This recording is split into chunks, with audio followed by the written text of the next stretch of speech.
Smash right here in the middle of the head banging ball. And with us, one of the groups.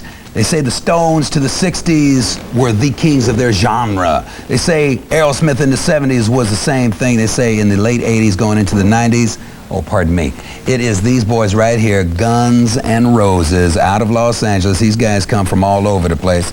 You guys are going back and forth on these cameras here. Right here we got Stevie.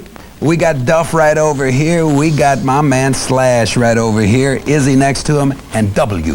Axl Rose, a period after W, if you would, please. Now, here's what the story is, fellas. They say you guys are cocky. They say you're insolent. They say, honestly speaking, you guys are a bunch of wackos. Wackos. Now, how you guys feel about that? That's the image you guys have got as far as the critics are concerned. We just don't take any garbage off anybody, that's all. Simple. And a lot of people think that's problems. Oh, really? Well, now, let me ask you this, man. A lot of people are saying that you guys are blowing away the headlining act, and a lot of bands don't want you guys on the tour with them. How'd this Motley Crue thing come along, the Motley Crue thing? Oh, we're going out with them in a few days, about a week? Well, actually, we're finding out that a lot of the bands, after they've had taken the time to like listen to the record and stuff, we're getting calls from a lot of major bands, you know, that really like the record. You know, but when they've already got an opening act set up, you know, you have to wait till there's an opening to go out there with them. I like what we're doing because the tours, we're like doing a little bit with this band, a little bit with this band, rather than doing like a whole year with one act. Well, I read somewhere where you guys have a situation where you don't necessarily like certain acts. Let me throw out some names. Aerosmith, how you guys feel about that? No, it's not. I mean, it's not even getting to that point. I mean, it's like the question you ask about, you know, like the bands is how do they feel? It's like with Crue, you know, they probably don't care. I mean, they just want to have a good time. We did with the Cult, that was a great one too, you know. As far as the other bands, we don't even pay attention to what's going on with them. Aerosmith's a great band. We've been trying to work out something with them for a while. It's just always conflicting schedules. Welcome to the Jungle is the first release off of this new album. We're going to take a look at this clip. What kind of jungle are we talking about here, fellas? Talking about the concrete, the streets, the city, and basically what being exposed to like news and everything else of the city, what it can do to you and how it can affect you. Do you guys have a little problem getting this thing on TV? Yeah, I think Seems to have taken a little while, Now that you mention that. Yeah, and there's a few changes been made to this video. We bought actual news footage that had been shown on television from NBC and CBS and ABC. But we had to cut a lot of that out. Well, let's see what the end result is. GunsNRoses right here on MTV. Gentlemen, together on the count of 4, let's rock. 1, 2, 3, 4.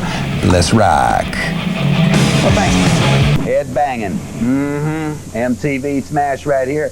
GunsNRoses with me right now. Fellas, got to ask you, what in the world is this here from the inner sleeve? You were looking at the album covered here, but I got to ask the inner sleeve, man. What kind of picture? What is this picture all about here? That's a postcard. Highly satanic. That's a postcard. Oh, really? That's a picture. As I understand it, this was banned by the record company. No, it wasn't banned by the record company. It was banned by a lot of stores. The record company was actually pretty much into it.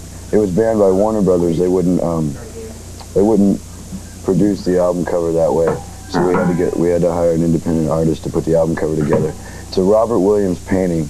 He does a lot of shows here in New York and in LA and all over the world. And it's more of an underground comics artist. That painting sold in 1978 for like $10,000. Oh, really? Yeah. No kidding. So now it's worth a lot more. Well, now, you know, on your album notes, I wrote here that it says, special thanks to all the teachers, preachers, cops, and elders who never believed. The meaning therein, gentlemen? Just people that didn't believe in what, you know. So you are holding one finger very, very high in front of their faces. When you were a kid, you know, going, well, listen to this music. No, you'll never get anywhere doing that. Yeah, we will. You wait and see.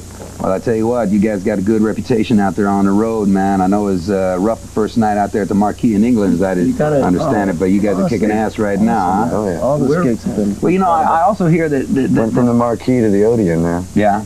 But you guys are kicking ass now, man. I mean, all over the place. You just played at the Ritz last night. No, it's last night because it's Saturday. Where's your head at? Yeah, man. Flash, man. This guy's in another world here. Well, here's what I got to ask, because I understand it. When you guys go, you are very well known. No. You guys, as I understand it, are very well known for your interior decorating capabilities, along with great rock and roll. 5 degrees. And as I understand, you guys have redecorated many a motel room, and I look at this beautiful We break facade them have here. all the time. Gentlemen, if I gave you 30 seconds, do you think that... Let's tell these real quick. we got some dates coming up? Go What's some hotels that we're going to be visiting? What motels do we have to look forward to? It's our hotel tour, see? Yes. Anyhow, we're playing October 23rd at the Ritz. Tomorrow night. Okay. 25th. The 25th at Poughkeepsie. October 20th. Oh, I see. I get it. Okay. Okay. October 26th in Providence. All right. October 27th in Boston, and October 29th in Lemoore in Brooklyn. Well, fellas, with this Tell that girl. appetite for destruction. No problem. If appetite for destruction is any indication, you guys are going to destroy a whole lot when it comes to rock and roll. Good luck to you. And I'm going to ask you guys now, I'm going to give you 30 seconds to redecorate this room. On your mark, set, go. Ladies and gentlemen, what we have before us here is redecoration unlike any I've ever seen. Oh my God, ladies and gentlemen, you know, it's starting to look a little more like home. These boys have such a touch. They have such a beautiful artistry about them.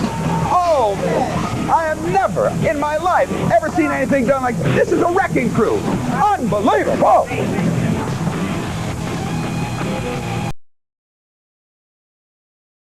Nobody's seen this for 100 years.